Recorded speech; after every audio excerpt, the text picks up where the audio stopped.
Have you ever wondered why your hips are still locked tight no matter how much you stretch? 80% of the women that I've worked with say that their hips never loosen. And that's because hips aren't just muscles, they are the emotional junk drawers. And unless you unlock this hidden layer that I'm going to share with you in this video, they are going to stay tight. Most of us think that tight hips come from sitting too long, standing, working out, not working out. The list goes on. And I used to believe that as well. Especially for women, the pelvic floor, really the whole body, holds on to unprocessed emotions like grief, shame, abandonment, judgment, even the mother wound. That is why no amount of foam rolling or yoga actually touches it. I know this not just from my own story, but from the hundreds of women I've worked with as a former massage therapist of 18 years. I saw the same pattern of hips locking down due to the nervous system still bracing for impact, all due to emotions that the mind wasn't able to process. Welcome, I'm Jenna Wahl, and I guide high-achieving women to release emotions from their body using body first approach techniques. Make sure to like this channel, subscribe, and make sure to ring that bell so you never miss another video. Your hips are more than just a joint, more than just muscle. Like I had mentioned, they are a storage unit. And why tension doesn't really release when you stretch it is because when you stretch, many times we do it with the focus on lengthening the muscle. This is an interesting metaphor, so just bear with me for a second. Think of a pork sausage. I thought it was going to be weird. I'm from Wisconsin. Let's talk about bratwurst here. There is a casing around your sausage. If it is a short casing, the sausage is going to stay short. So when we are stretching, we are focusing on the inside of the bratwurst, but we're not really putting into consideration the casing that is holding it in place, which in our case, as humans, this is fascia. Fascia is a thin, sticky layer that lines your whole body, including your organs.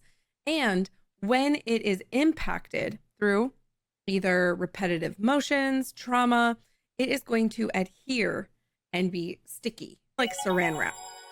So it holds that area in place unless it is manually released. As I mentioned, this can be affected by repetitive motion, trauma, but also suppressed emotions.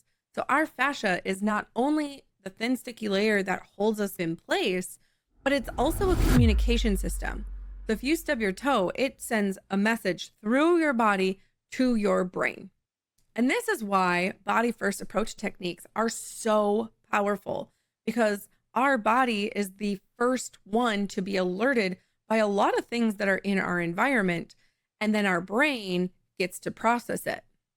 And now we are going to learn how to actually listen to the body so we can understand its clues and cues and then soothe them. So the pelvic floor is going to be our biggest area of stability and safety. This is where we are held upright. If our hip is out of place, maybe up a little on the right, it's going to cause curvature within the spine, which also throws out the shoulders, the neck, the head, and so forth.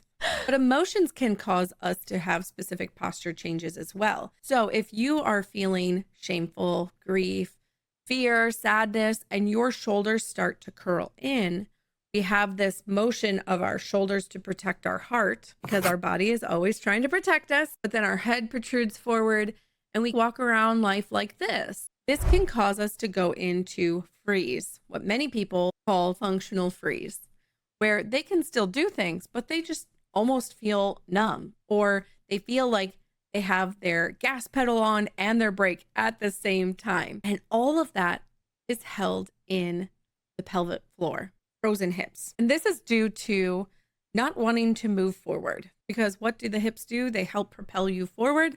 They also help you stay stable. And when you are in functional freeze, you stop in your place. And if you're already going, whoa, Jenna, why are you yelling at me? Why is all of this accurate? Then just join me inside of my membership, Beneath the Armor, which I guide women through exactly what I'm sharing here. We're not here just to fix the tight hips, but we're here to unravel all of those emotions and stories that haven't been fully processed yet. Now, if we think about the hips, as I mentioned, women experience a lot of pelvic pain, and this can be within the low back, this can be in the hips, it can be in the deep pelvic floor. These areas are linked again to safety, trust, sexuality, and creativity.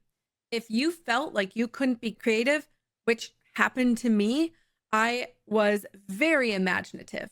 I was always told, you have such an imagination. But as I grew up, I was being told to dim it more and more down until I was shamed for it. Sexuality. I was raised in the Catholic Church, so I was told you shouldn't be sexually active until marriage. Shame. Trust.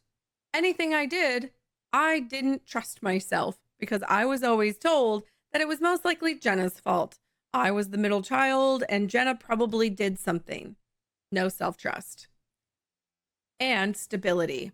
I had emotionally unavailable and emotionally immature parent that I was wanting to make sure that she loved me. My mother wound belief was if I can get her to love me, then I was lovable. But that means that I did everything in my power to become a people pleaser because people pleasers were once parent pleasers.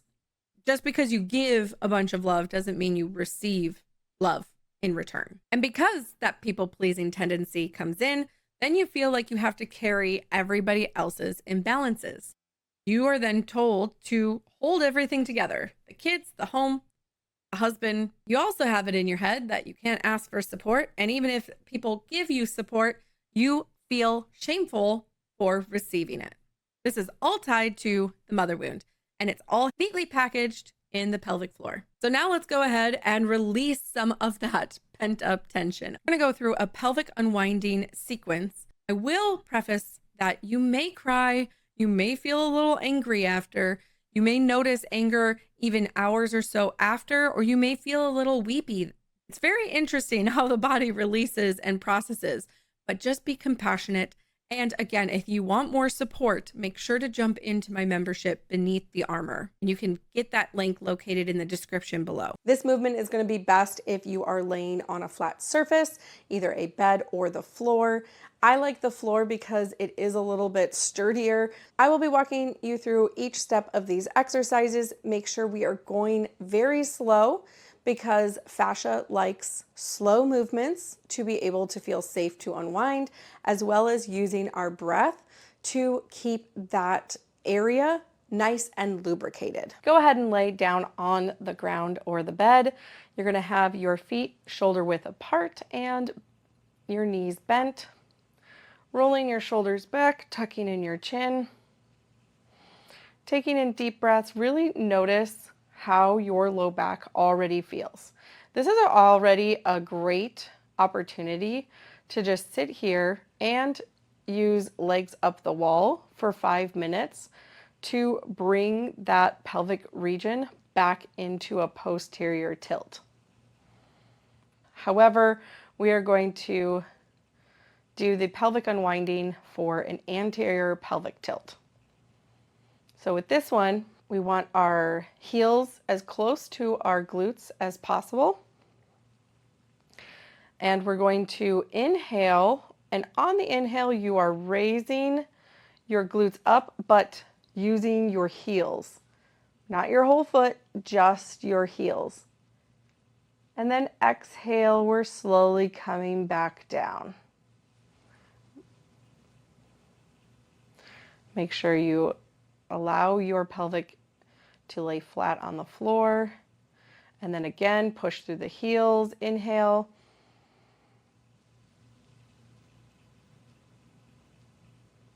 And exhale back down.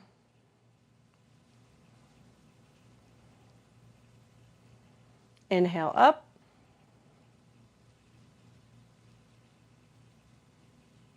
Exhale down.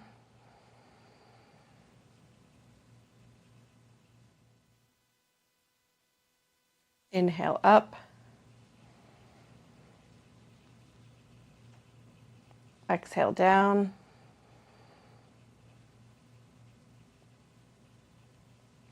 Again, we're just doing it with the breath, allowing the lubrication of the fascia to continuously move through the legs, the kinetic chain in the back, from the heels, calves, the thighs into the glutes. Last one.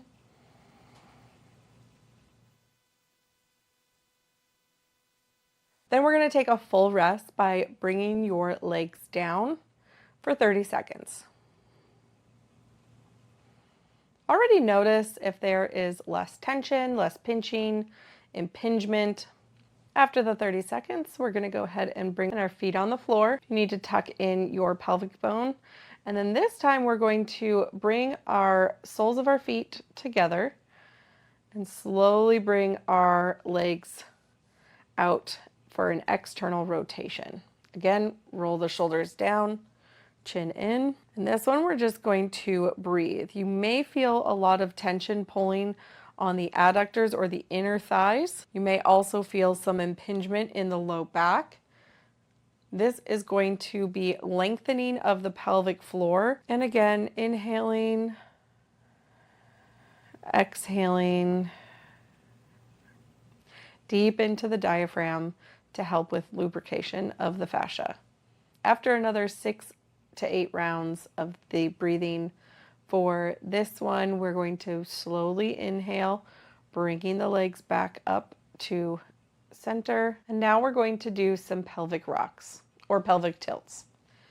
So again, knees are hip width apart. Think of your pelvis as a clock. So right now it is neutral, and we are going to tilt it towards our belly button, which is 12 o'clock. Bring it back to neutral, and then tilt it towards 6 o'clock, down towards the floor, then neutral, then 12 o'clock, neutral, 6 o'clock, neutral. Again with breath, inhale 12 o'clock, exhale, neutral, inhale 6 o'clock, exhale neutral, inhale towards the belly button, exhale neutral, inhale towards the floor, exhale neutral, inhale towards 12 o'clock, exhale neutral, inhale towards the floor, exhale neutral, inhale towards the belly button, exhale neutral, inhale towards the floor, exhale neutral. Last one, inhale towards the belly button, exhale neutral, inhale towards the floor, exhale neutral.